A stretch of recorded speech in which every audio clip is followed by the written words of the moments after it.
thousands of people died in Chicago. Why is that murderer still flying around free? If he's so innocent, then open an investigation. Let a jury decide. Give us justice. Mr. Duvall, I'm very sorry for your loss, but there's nothing I can do. What I love about the show is that it shows that not everything is black and white. What Scott is feeling makes a lot of sense. And this definitely goes completely, everyone that was upset about my Mark's hypocrisy video, take a look at this. I didn't say that he was a murderer. I said that he killed people. Again, inadvertently. But I think that Scott has a really good point. If he is innocent and he can be found innocent by a jury of possibly not his peers, because there's only so many Viltrumites on the planet, but to be able to go through justice. Is justice blind, and is justice given to everyone? Or is it true that certain amount of people, because of power or privilege or placement, live by a different set of rules? And so I fully can understand his level of frustration. And I think that that is what makes the psychology of people that we would consider anti-heroes to be so fascinating. They'll put me on his level. Let me store enough power to hurt him. But there's no going back. I know this is difficult. We've tried everything else. So his want for revenge, for justice, which often can seem very similar, makes sense. We can understand that journey because he did. He tried to do things the right way and they didn't work.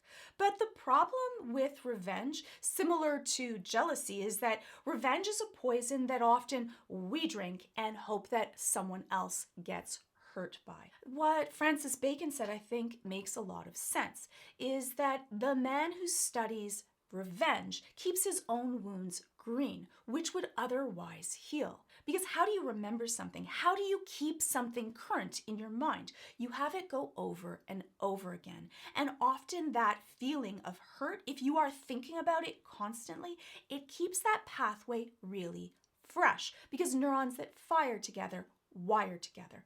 And so if you're doing that for a painful memory, you are actually physically embedding it in your code, along with all of those negative feelings. So this trauma that happened is living rent-free in his head and continually re-traumatizing him. And so because of that, because often time and forgetting and thinking about things in a different light can help healing.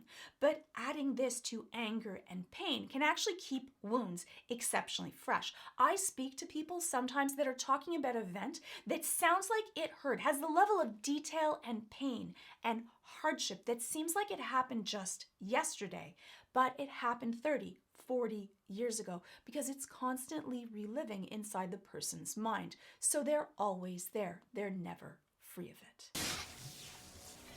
Harder!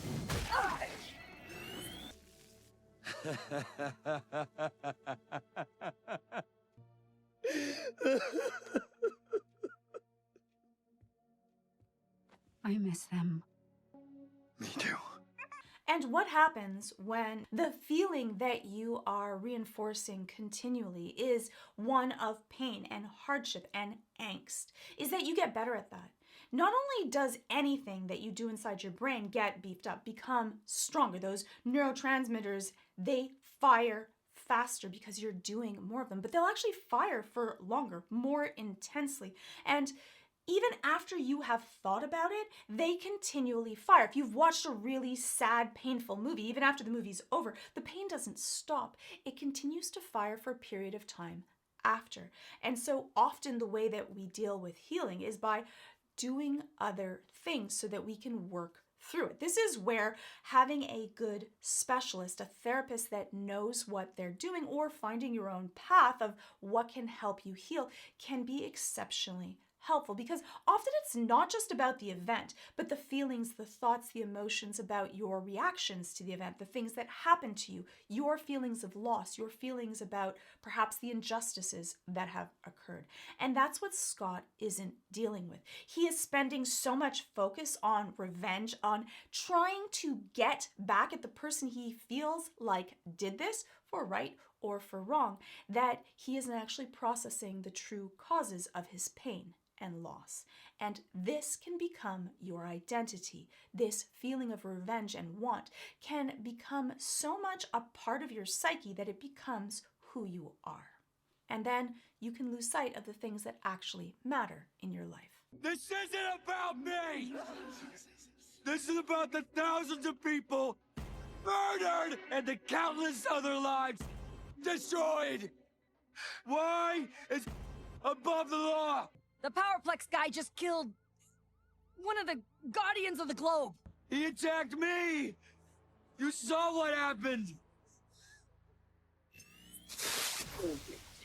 I think that this part was important to put in, just to show, and again for that hypocrisy video, that we often feel like our actions are okay. We will judge other people from doing an action that, Mark is at fault for trying to save the world but inadvertently killing people, and him trying to get justice for his thing and having Shapesmith almost die. It doesn't matter. This one doesn't count, but you don't understand. I think that that's the problem with our lack of empathy in the world. We are so quick to judge and jump others. So many people were so quick to defend Mark, which I totally understand, but it still goes into that level of hypocrisy that the things that are aligned to us that we believe in, we feel are justified. And when other people do things for their own reason that they think are justified, we might not feel that it is.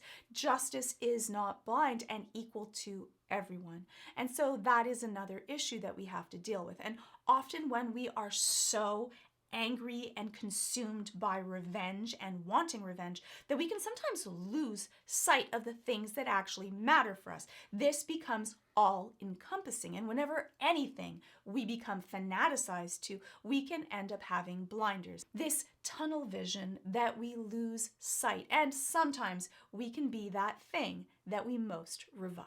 The man who will finally bring you to justice. So I took a page from your book. I'm so sorry.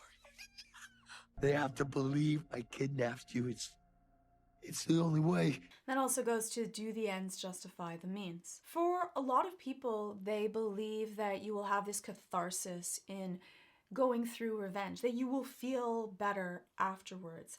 And often that is not actually the case. A lot of people feel a sense of loss in identity, that they don't know what. It often does not bring back the thing that they hope to have bring back. It doesn't stop that you were hurt. Now you don't have a purpose, and you've spent so much time with this as your identity that who are you now? Plus, if you've done something else to hurt others, for a lot of people that actually causes them a certain amount of pain afterwards as well.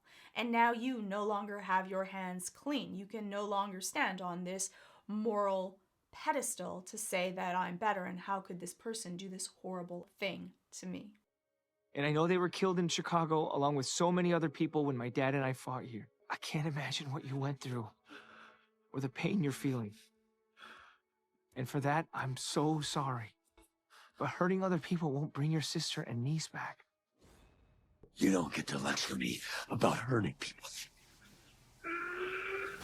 I think that Mark started off really, really good. When you're dealing with someone that has a lot of pain, they want to be seen, heard, and validated, and to be able to take a honest set of responsibility for their actions. I think that Mark started off a little bit with a lecture, and that's where he went wrong. That's where people can often feel angry again because you don't really get it. You stopped me focusing on my pain, and then you started to say how, well, but you shouldn't do this, or this is wrong. And that's where people can reignite their levels of anger and animosity and start the cycle all over again. Plus, I think that Invincible could have been fast enough to be able to do it, get around while he was distracted, but I guess for the show, we can't have that happen. People need to feel heard and validated and seen, and for you to take responsibility for your actions and the pain that it caused. And then stop. The justifications, the but, that should not happen. Leave that out. And if you want to deal with that, you can justify your actions at a later point in time. There's no reason that you have to do it immediately. Often we feel the need to do that because we don't want people to see us as monsters, that we all do the best that we can at the time at hand, even if the best sometimes is not the right thing to do.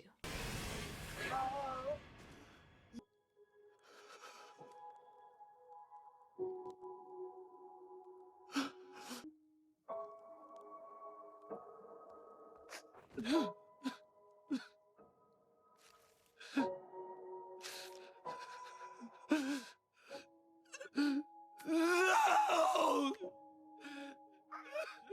I think that Invincible does a really good job of having these poignant moments of things that we can all understand. We can understand his want for justice, to be able to try to fix a wrong, to bring justice to someone that he did not think would ever reach a sense of justice, and the fallout from that when your want for revenge becomes all encompassing, but because of that, you lose sight of all of the things that matter to you.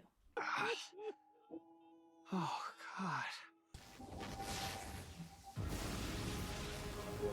No. Scott, wait.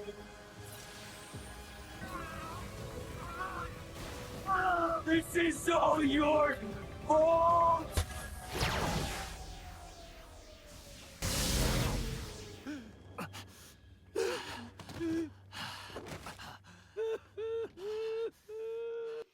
I also think that it's really beautiful that the thing that stopped Scott was being hugged, having someone there for him. The opposite of his power, which is driven from aggression and force, that the opposite thing of being seen and just held would be something that would also diffuse it. I think that for a lot of us, our anxiety and anger is masking hurt and fear. And sometimes to be able to just be held and heard without judgment, to have someone be there. Often people are like, what is the perfect thing to say to be able to make someone else feel heard? But you don't have to say the perfect thing. You just have to be there in a non-judgmental way and be able to carry a space with someone else. For a lot of times, that's the right thing to do. If you are dealing with really intense feelings of being hurt or anxiety, you may want to check out my course on anxiety on Nebula. I made it because that's my specialty. I am an anxiety and depression specialist, and that's what I do day to day. And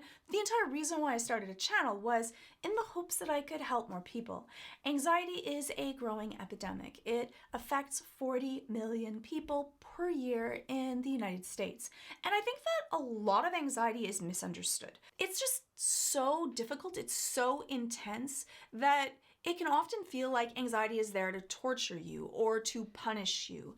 And it's hard to get rid of. The problem with anxiety is that once you are in an anxiety spin, it is hard to outspin. Often we actually think that we can think our way out of it by thinking about it more, talking about it more, we can get our way out. But often what's happening is we're actually practicing more of the same thing. And how do you get better at something? By practice. You're actually getting better at anxiety. Plus, anxiety is like living inside of a bubble that every time you take a breath, you are taking a little bit more of that air out and vacuum sealing yourself in that bag where you feel like you have less and less space. And so that's why I created the course on anxiety, is so that not everyone feels comfortable doing therapy in person or talking to someone. And so it is a wonderful way that you can find out some more knowledge, some more understanding of what is anxiety and some ways that you can deal with it and give yourself some different tools and techniques so that you can work on it yourself.